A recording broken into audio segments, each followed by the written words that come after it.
Welcome to the SETI Control Room Final Cipher Challenge Summary. The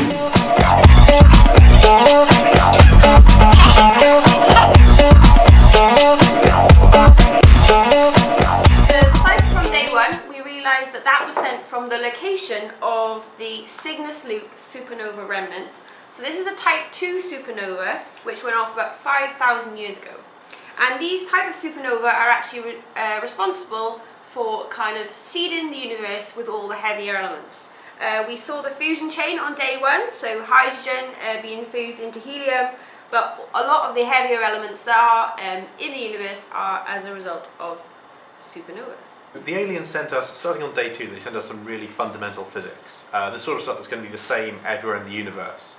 And so it's a really good common point of reference for us. So one of the first things they sent were electron shells and details on the standard model.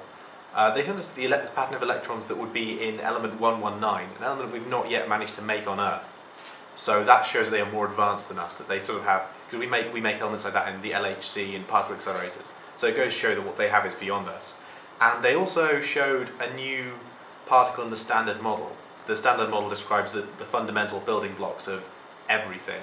And they showed a particle that, at the start, we haven't seen before, although the LHC just recently discovered it in the last few days. So, and on day 4 they also sent us what looked like a series of equations. People had a bit of difficulty figuring out what they were, but in the end it turned out they were Maxwell's equations. Maxwell's equations are basically the rules that describe how electricity and magnetism work.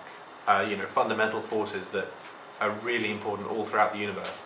And they sort of underpin a lot of our more advanced technology, and a lot of our scientific work. So, yeah, again, it just goes to show the aliens know a lot about physics.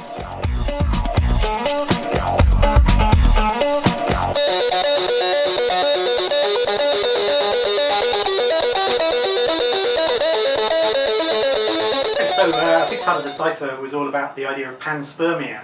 So this is to do with how easy it is for life to spread from one place to another. And the idea was that, even though it's very hard for life to form originally, it may be that it can get stuck on rocks that then get thrown up into space, and they might end up on Mars or even out in other solar systems. And so that's one way in which life could spread throughout the galaxy. Except there's another really interesting idea, which is, imagine that doesn't happen. And that would mean in the next 50 years or so we're going to find lots of really habitable planets around other solar systems, now that we can see them, and they're not going to have any life on them. And surely someone out there is going to say, look, let's build a spaceship and send some DNA there, let's start life on these planets. And imagine we do that, well then you've got to wonder whether somebody hasn't done it already, and that's how we got to be here. And so a big part of this cipher was about the aliens who had been doing this, telling you about the places that they'd sent the DNA and the species that had evolved there, and then telling you at the end, go out there and seed your own planet.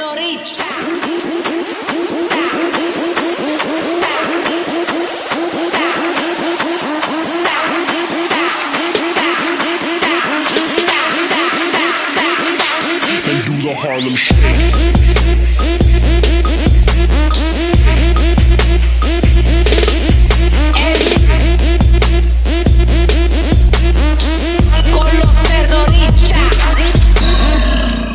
So as well as things like physics, the aliens also started to convey things like biology and the emergence of patterns from simple things on days 3 and 4. So on day 3 we saw the cellular automata, and the particular set of rules that they gave us showed that even with simple rules you can end up with very complicated patterns.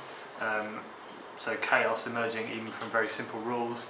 Whilst on day 4 we saw that they sent us a picture of DNA, so they seem to have the same basic building blocks as us, and in fact they also showed how there are, using just the 4 what are called DNA codons, the basic building blocks of DNA, you can form all of the proteins necessary to make all of the life that we know of on Earth.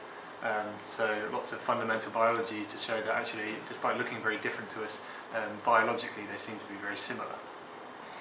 So on the Cipher today, we got the image of a supernova, and in particular, it was a supernova type 1a.